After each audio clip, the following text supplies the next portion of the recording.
Apa yang terjadi pada sebuah SSD kalau TBW-nya habis?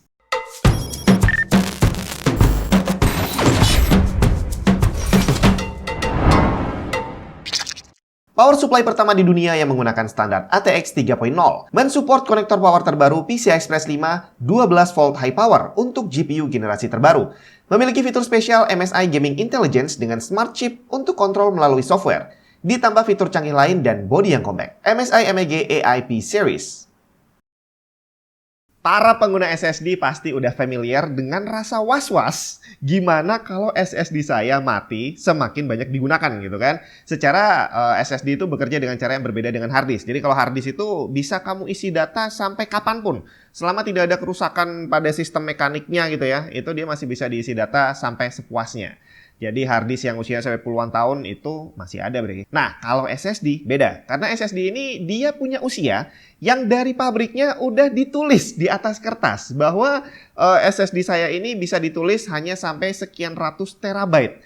Nah, cuma angka terabyte ini yang biasanya dinyatakan dalam TBW itu biasanya angkanya memang gede. Jadi artinya kalau kamu beli SSD yang 1 tera gitu ya, itu dia punya TBW sekitar mungkin 800. Artinya SSD-nya baru akan mati menurut pabriknya itu kalau sudah diisi data sampai 800 terabyte. Di mana itu angka yang besar sekali dan memang kemungkinannya kecil banget bisa tercapai kalau kita hanya pakai PC-nya secara normal, penggunaan gaming dan kerja ringan setiap harinya. Nah, tinggal pertanyaan yang besar ada di kepala kita adalah apa sih yang terjadi kalau sampai TBW-nya habis? Apakah tiba-tiba nanti SSD-nya langsung mati gitu aja? Jadi begitu ngelewatin angka 100 TBW yang dikatakan sama pabrik langsung mati pet, atau dia bakal masih tetap bisa dipakai tapi lemot.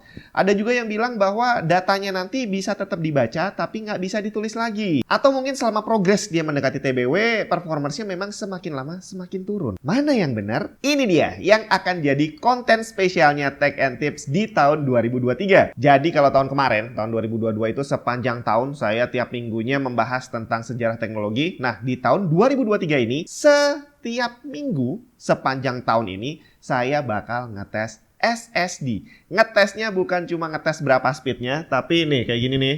Jadi dites bener nggak dia bisa mencapai TBW yang dikatakan sama pabriknya, dan seandainya sudah tercapai TBW-nya, apa yang akan terjadi? Dan ini saya udah nyiapin satu PC, ini PC dari MSI nih ya, komplit nih semuanya dari MSI.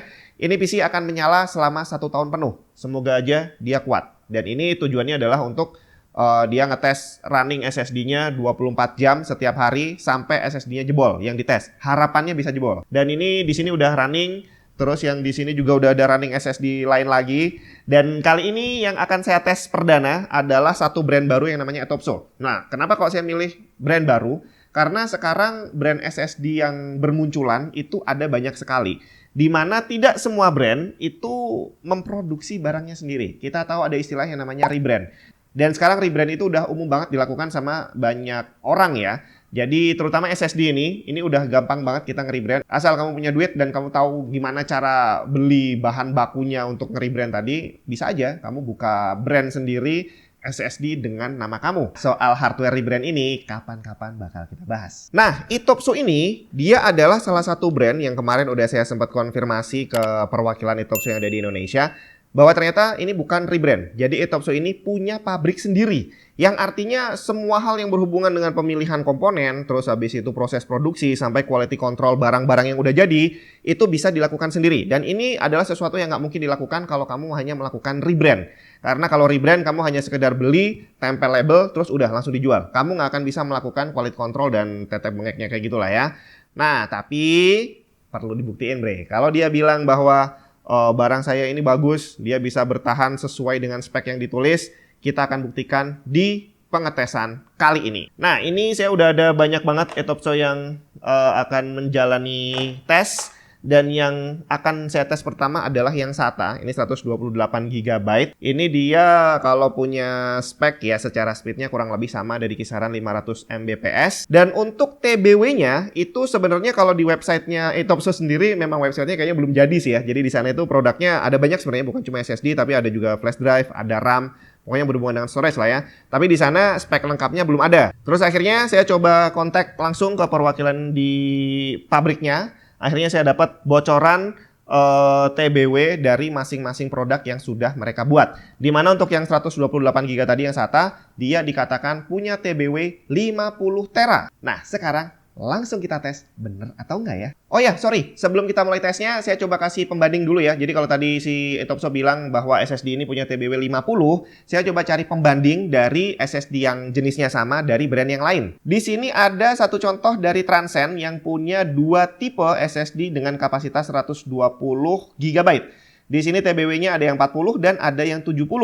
Kemudian WD Green 120 GB sayangnya tidak mencantumkan TBW ataupun DWPD pada spesifikasi produknya. Sedangkan Seagate Barracuda dengan QLC NAND Flash dari tabel yang saya dapat nggak ada versi 120 tapi yang ada 240 GB. Dan itu dia cuma punya 40 TBW. Jadi kita asumsikan aja bahwa memang SSD 128 GB ini tergantung dari brand dan tipe NAND Flash-nya, dia punya TBW sekitar 40 sampai 70. Sekarang langsung kita buktiin. Oke, sebelum kita siksa, kita lakukan initial test dulu. Ini untuk mengetahui kecepatan awalnya berapa saat dia masih sehat. Kemudian nanti kalau udah disiksa, dia akan jadi berapa speednya? Apakah turun atau masih sama aja? Atau malah jadi nggak bisa dipakai sama sekali? Kita langsung aja.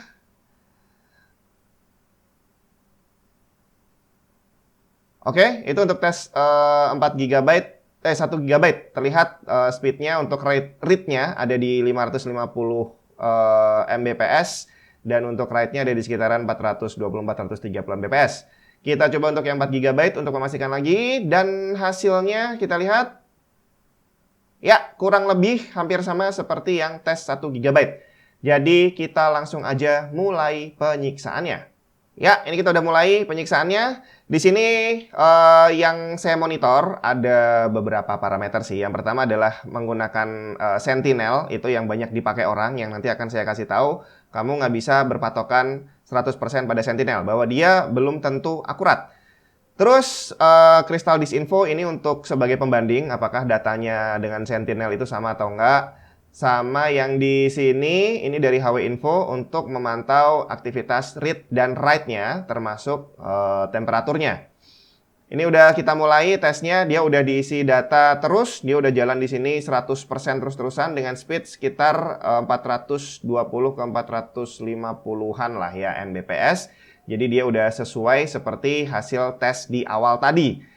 Nah, di sini yang bisa kita perhatikan pertama adalah temperaturnya di sini nggak bertambah. Dia masih tetap 30 derajat Celcius. Padahal tadi saat dia nggak kerja, dia juga 30 derajat Celcius. Ini adalah sesuatu yang nggak mungkin. Jadi artinya kemungkinan di dalam SSD ini tidak ada sensor untuk temperatur. Jadi ini bukan kamu anggap aman bahwa temperaturnya 30, bukan. Tapi justru karena kayaknya pembacaannya nggak bener gitu ya. Tapi karena di dua tempat ini pembacaannya sama-sama statik, jadi ya kayaknya kita nggak bisa memonitor temperatur dari SSD ini. Tapi secara speednya kita masih bisa lihat lah bahwa ini masih valid.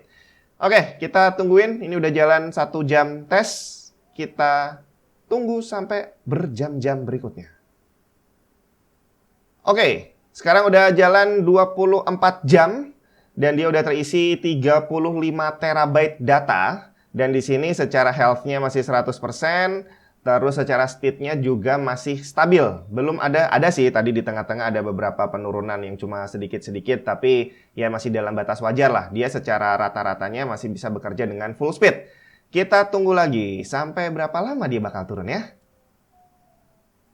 Yep, sekarang sudah tepat di 50 terabyte. Ini udah jalan non-stop 34 jam. Dan 50 tera ini berarti sudah sesuai dengan spesifikasi dari Etopso bahwa TBW-nya adalah 50 tera. Tapi di sini bisa kita perhatikan bahwa ternyata speed-nya masih belum turun.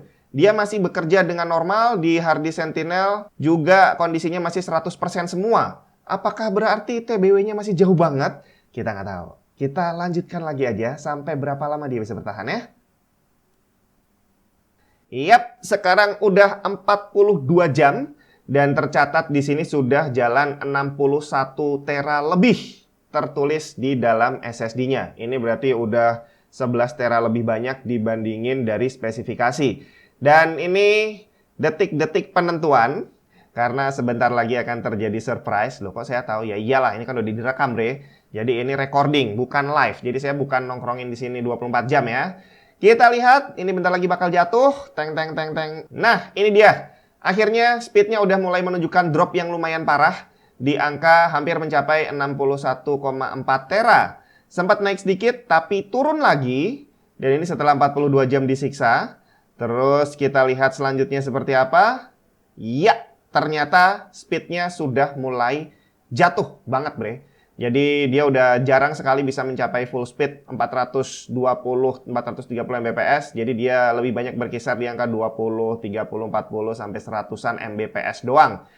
Terus kita coba aja. Diterusin dikit, ini ternyata beneran udah 43 jam dan speednya memang sepertinya sudah terkonfirmasi tidak akan bisa naik lagi.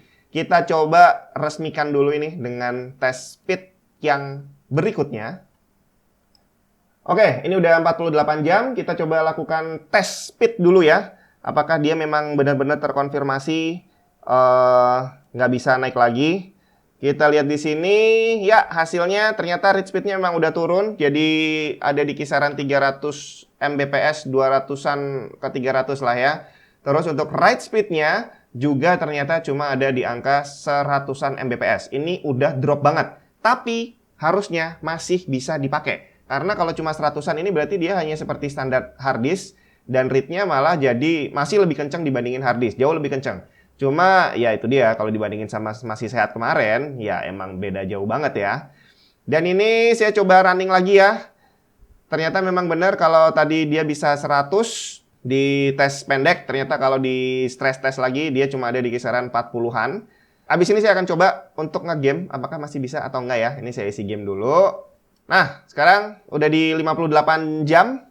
Sebelum saya praktek game, saya mau cek sekali lagi untuk kondisi speednya apakah masih sama kayak kemarin atau jangan-jangan udah sembuh malahan ya. Kita lihat, wis. Ternyata read speednya bisa kembali normal, bre. Ada di angka 500-an lagi. Tapi write-nya kita lihat. Oke, write-nya tidak semakin sembuh tapi semakin parah. Ya, jadi dia write-nya hanya ada di kisaran 50-100-an Mbps ya. Tapi berarti harusnya masih bisa dipakai. Sekarang langsung kita coba pakai ngegame. Nah, ini bisa kamu lihat. Ini saya bandingin game ini jalan di 2 SSD. Dimana yang satu adalah yang sehat, yang satu yang sakit tadi. Dan ternyata secara performance gamingnya tidak ada selisih yang begitu kelihatan ya. Dan ini adalah sesuatu yang wajar karena memang SSD-nya masih bisa dipakai. Data yang ada di dalam masih bisa dibaca dengan normal. Hanya saja kalau dia diisi data baru, dia transfer rate-nya jadi sangat lambat. Udah lebih lambat dibandingin hard disk. Nah, itu tadi bisa kita lihat bahwa ternyata SSD 128GB ini dia baru menunjukkan tanda-tanda penurunan performance setelah mencapai 61 TBW. Dan ini bisa tercapai setelah dia di running 24 jam, diisi data terus-menerus nggak berhenti, dan dia baru menunjukkan tanda-tanda kelelahan setelah jalan lebih dari 42 jam. Dan setelah itu saya coba tes lagi running performance untuk melihat apakah read dan write-nya benar-benar udah drop. Dan ternyata tadi bisa kita lihat bahwa untuk read-nya dia masih mendekati angka normal, sedangkan untuk write-nya memang udah drop dan nggak mungkin naik lagi. Jadi saya udah coba lakukan beberapa tes lagi, ternyata memang benar write-nya dia udah drop sampai ke angka kisaran 50-100-an Mbps doang. Dari yang seharusnya ada di kisaran 500. Jadi di sini SSD-nya setelah mencapai TBW yang 50, dia masih bisa ada lebihan lagi sampai 61, dan ternyata setelah itu lewat pun dia masih bisa digunakan dengan normal. Hanya saja kalau diisi data akan jadi lebih lambat. Tapi kalau untuk dibaca, kecepatannya masih terasa normal-normal aja. Dan saya juga udah coba nginstal game di sini. Walaupun dia kapasitasnya kecil, saya coba nginstal satu game aja. Terus saya tes, ternyata tidak ada penurunan performance yang berarti. Jadi secara FPS-nya juga normal. Secara loading time-nya juga normal dibandingkan dengan SSD yang masih sehat. Dan yang tadi kita perhatikan yang menarik adalah bahwa ternyata kita nggak bisa percaya 100% dengan software yang ada di sini. Jadi seperti hard disk Sentinel yang biasanya dijadikan andalan orang saat mau beli SSD atau beli hard disk gitu ya. Cari yang masih 100%. Tadi udah kita lihat sendiri bahwa dalam kondisi dia TBW-nya udah habis dan udah nggak bisa berjalan normal, ternyata di software Sentinel masih terbaca 100% semua. Termasuk temperatur. Jadi ternyata di sini tidak ada sensor temperaturnya. Jadi walaupun digunakan dengan kondisi full load sekalipun, dia temperaturnya tetap nggak ada perubahan. Dan ini adalah sesuatu yang nggak mungkin. Jadi sekali lagi, jangan terlalu percaya dengan software. Nah, sekarang kita bandingin dengan spesifikasi yang tadi disampaikan sama pabriknya Etopso, bahwa SSD 128GB itu dia punya 50 TBW dengan write tiap harinya adalah sekitar 45GB per day. Nah, di sini kita coba hitung manual DWPD-nya atau drive writes per day dari SSD ini berdasarkan dari hasil pengetesan, bukan dari spesifikasi. Dari rumus yang ada, ketemu angka DWPD-nya adalah 0,435. Ini berarti setara dengan 0,435 dikali kapasitas SSD, ketemu 55,7 GB per day. Jadi maksudnya adalah SSD ini dijamin sama pabriknya bisa diisi data tadi 45 GB setiap hari selama masa garansi, tapi pada prakteknya kita bisa ngisi lebih dari 55 GB setiap hari selama masa garansi. Dan kalau untuk pemakaian normal SSD sekecil ini sih saya yakin TBW-nya hampir nggak mungkin tercapai karena dia hanya cukup untuk nyimpen operating system dan juga program-program penting aja, dan nggak mungkin kamu ngisi game gede-gede ke sini dan rutin diganti gamenya, kayaknya adalah sesuatu yang nggak mungkin.